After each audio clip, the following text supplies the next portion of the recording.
I stood alone at my husband's funeral with my fingers locked together so tightly that my nails cut into my skin, and the silence inside that hall felt louder than any cry I had ever heard. Because the chairs were empty, and every empty seat was a reminder that promises are easy to make and easier to break. And when the priest asked me softly if we should begin, I nodded, even though my chest felt like it was collapsing, because I had already waited long enough. I had waited my whole life for people who loved us to show up, and as the coffin rested in front of me, closed and cold, I whispered his name under my breath and said I was sorry for all the times I asked him to stay quiet so the children wouldn't get upset. Sorry for choosing peace over truth. Sorry for believing that love alone could hold a family together.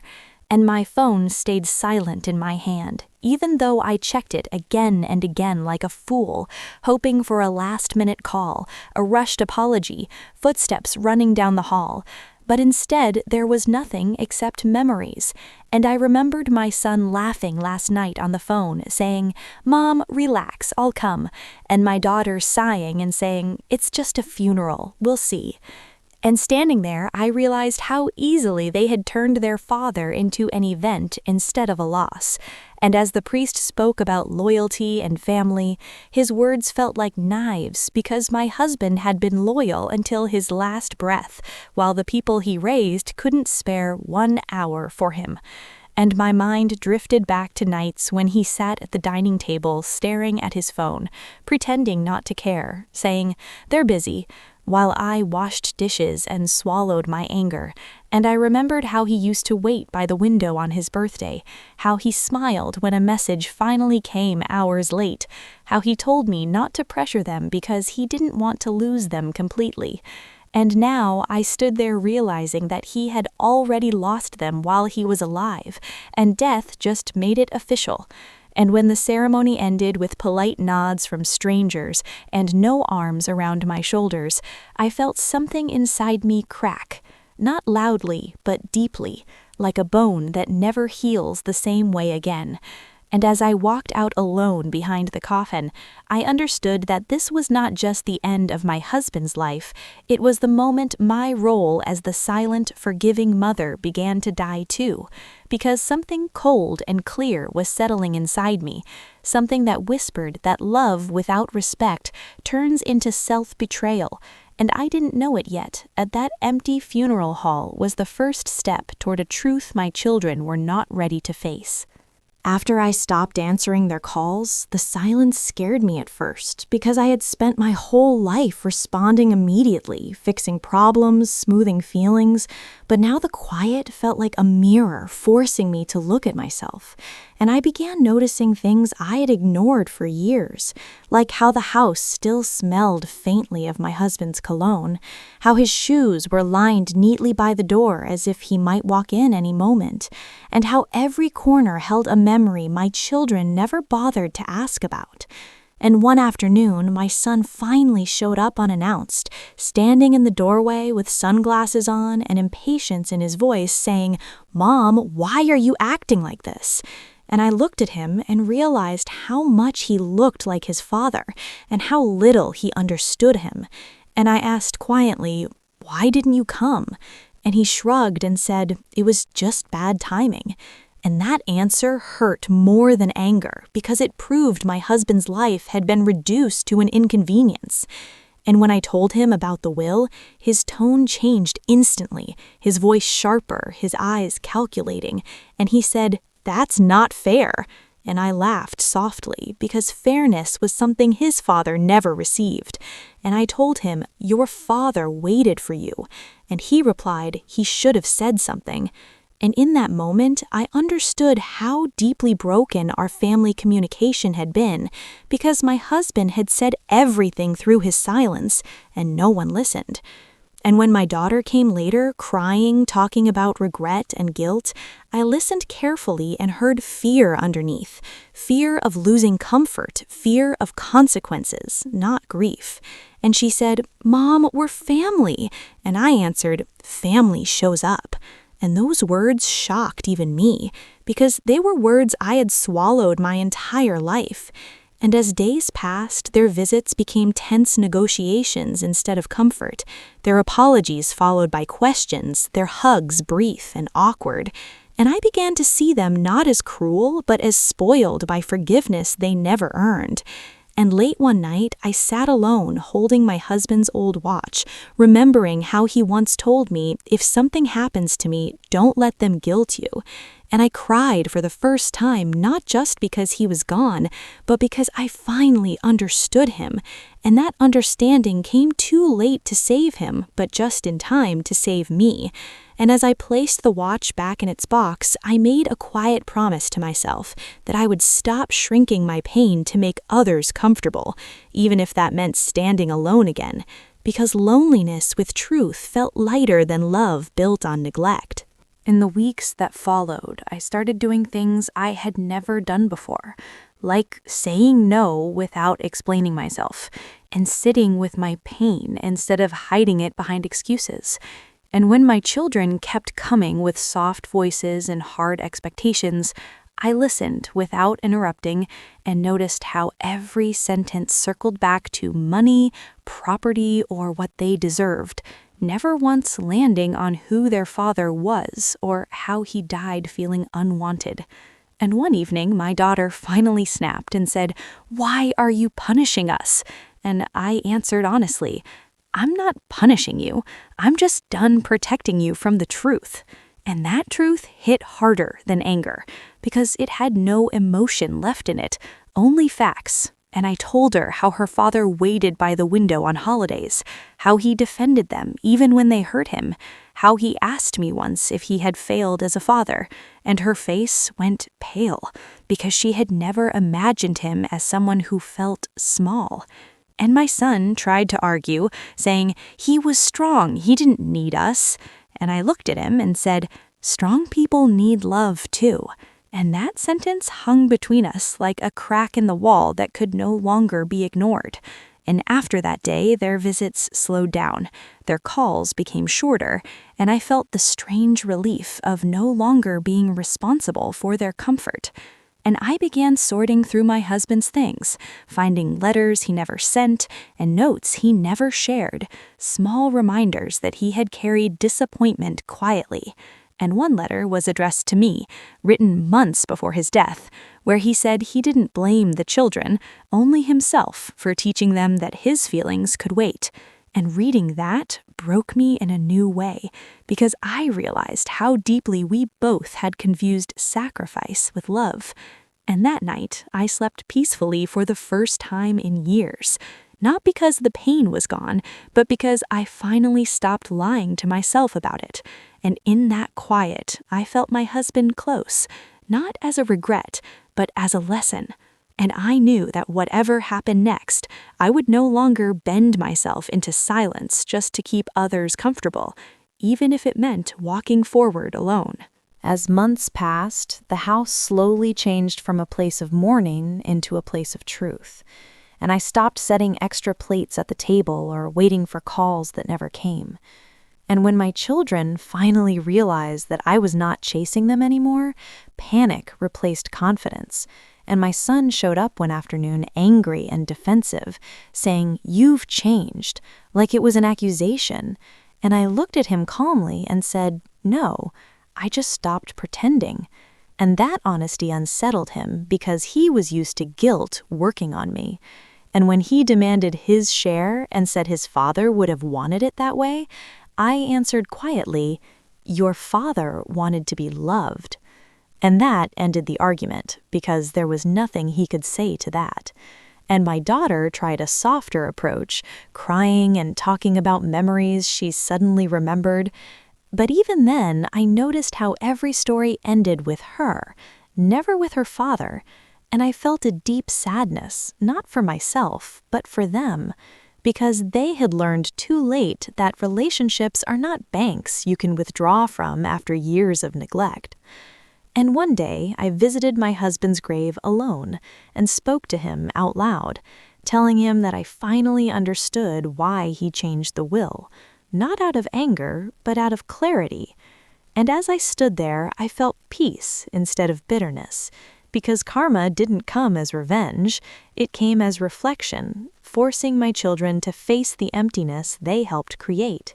And when they slowly drifted away again, not out of anger but discomfort, I didn't stop them, because love that needs constant chasing is not love.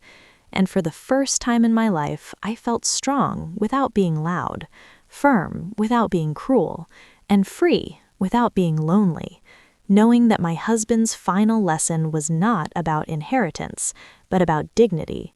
And I carried that lesson forward, choosing myself, not out of spite, but out of survival, because some awakenings come wrapped in grief, and some goodbyes exist to finally teach us how to live. Time kept moving even when my heart wanted to stay still, and I began to notice how people treated me differently now that I no longer begged for connection. And when relatives asked about my children with careful voices, I answered honestly instead of covering for them, saying they're living their lives. And for the first time, I didn't add excuses to soften the truth. And that honesty felt heavy but clean. And one afternoon, my daughter called unexpectedly, her voice quieter than before, asking if we could talk without fighting. And I agreed, because I was no longer afraid of conversations, only of silence filled with lies. And when she came over, she sat across from me and said, "I didn't know Dad felt that way." And I replied, "You didn't ask." And that wasn't blame, it was fact. And she cried then, not loudly, but in a way that sounded confused and lost. And I realized she was finally meeting the consequences of distance. And when she asked if it was too late, I paused because that question carried weight. And I told her, it's too late to fix the past, but not too late to change who you become. And that answer didn't give her comfort, but it gave her direction. And after she left, I sat alone thinking about how my husband spent years hoping for small moments, while I spent years protecting everyone from discomfort. And now I understood that love without boundaries teaches people how to hurt you without guilt. And as I rearranged the house, donating things we never used and keeping only what mattered, I felt lighter, like grief had slowly turned into clarity, and I stopped measuring my worth by who showed up and started measuring it by how honestly I lived. And at night, when I spoke to my husband in my thoughts, I no longer apologized. I thanked him for leaving me one final gift, the courage to stop disappearing inside my own life. One evening, my son called after weeks of silence, his voice tight and unsure, asking if we could meet. And when he arrived, he didn't sit down right away, pacing the room like a stranger who didn't know the rules anymore. And he finally said, "I miss Dad." And I looked at him carefully because it was the first time he said those words without asking for anything afterward. And I told him, missing him doesn't change what happened. And he nodded slowly, like someone accepting a truth that hurts but doesn't kill. And he admitted that he thought his father would always be there, always waiting, always forgiving. And I felt a quiet ache because that belief had cost my husband years of dignity. And when my son asked if his father hated him at the end, I answered honestly, no, he just stopped waiting. And that sentence broke something open inside him, because he finally understood that absence isn't always loud, sometimes it's silent resignation. And after he left, I sat alone thinking about how love without limits had taught my children carelessness, and how loss had finally taught them awareness. And I didn't celebrate that lesson because it came too late to save a life, but I accepted it because pain ignored only grows heavier. And as days passed, I felt less anger and more steadiness, like I was no longer reacting but choosing. And when I visited my husband's grave again, I told him that our children were learning slowly, unevenly, imperfectly, just like we once did, and I promised him that I would not erase him to make them comfortable, because remembering the truth mattered more than preserving false peace. And as I walked away, I felt something rare and calm, The kind of peace that comes not from forgiveness or revenge, but from finally standing in reality without fear. Weeks turned into months, and I noticed the quiet strength inside me growing, a slow fire that didn't burn outward, but warmed my resolve. And when my daughter visited again, her hands trembling, she said softly, "Mom, I think I was wrong." And I looked at her without raising my voice and said, "Acknowledging it is a start, but understanding it takes time." And she nodded, tears sliding down her cheeks, not begging, not demanding, just letting the truth sink in. And we talked for hours about memories she had ignored, about moments she had taken for granted, about the father who had loved her silently while they all assumed he was unimportant. And for the first time, I heard real remorse, not the kind that demands forgiveness immediately. And when she left that night, I realized that my role was no longer to shield or correct, but to witness, to hold space for them to meet reality. And I felt a weight lift, because I no longer needed to shrink myself to protect fragile feelings. And my husband's voice echoed in my mind, saying, "Don't disappear inside yourself for others." And I finally understood that all these years of silence and sacrifice had been a mistake. And now I could walk freely, making mistakes for myself, feeling grief fully, loving fully. And I spent the evenings talking to him in my mind, recalling our shared life, laughing quietly at moments only he and I had known, crying over moments only he and I had shared. And as I looked around the empty house, I no longer felt abandoned. I felt chosen, because I had chosen to stay present, to feel, to live. And even when my children came and went, even when their apologies were imperfect, even when they stumbled through grief, I held my own heart first. And in that choice, I discovered the freedom my husband had always hoped we would find. Freedom that did not require their understanding, only my own acceptance. And in that acceptance, I finally felt the quiet victory of surviving love, surviving loss, surviving abandonment, and realizing that the only loyalty I needed to honor was the one I gave to myself. In the months that followed, I started creating routines that centered only on me. Small rituals that made the house feel alive again, like planting flowers in the backyard where my husband used to sit quietly and sip his tea. And when my children occasionally visited, their eyes would dart around nervously, realizing that the quiet I had once filled for them with patience and excuses was now my own space. And I told them firmly, "This is how I live now." And they understood for the first time that love cannot be demanded or borrowed, it must be earned. And one afternoon, I found an old letter he had written to me, folded carefully in his drawer, where he said he hoped I would stop apologizing for others' mistakes and begin living for myself. And reading it made my chest ache and swell at the same time, because he had always seen me, even when no one else did. And that afternoon, I cried quietly, feeling the weight of years lifted just slightly. And in the evenings, I began talking to him again in my mind, recounting the small victories, the moments I had learned to say no, the times I had refused to let others' negligence dictate my emotions. And I realized that I had been shaping myself not for anyone else, but for the memory of the man who had taught me dignity in life and death. And when my daughter returned weeks later and sat across from me, hesitant, and asked softly, "Mom, are we too late?" I answered calmly, "You cannot undo the past, but you can decide what you do next."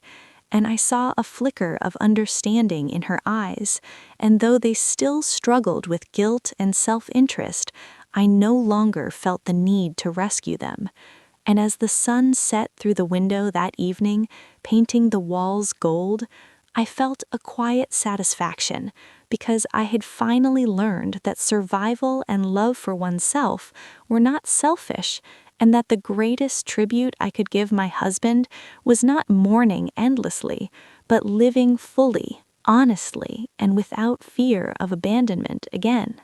Years passed after my husband's funeral, and I felt the slow transformation of my own heart as I moved through the world differently, no longer shrinking for anyone, no longer waiting for approval or love that was conditional, and when my children tried to reconnect fully, bringing apologies, gifts, and explanations, I listened with patience but did not fold myself back into their lives as I once had, because I had finally learned that love given too freely can teach dependence rather than respect.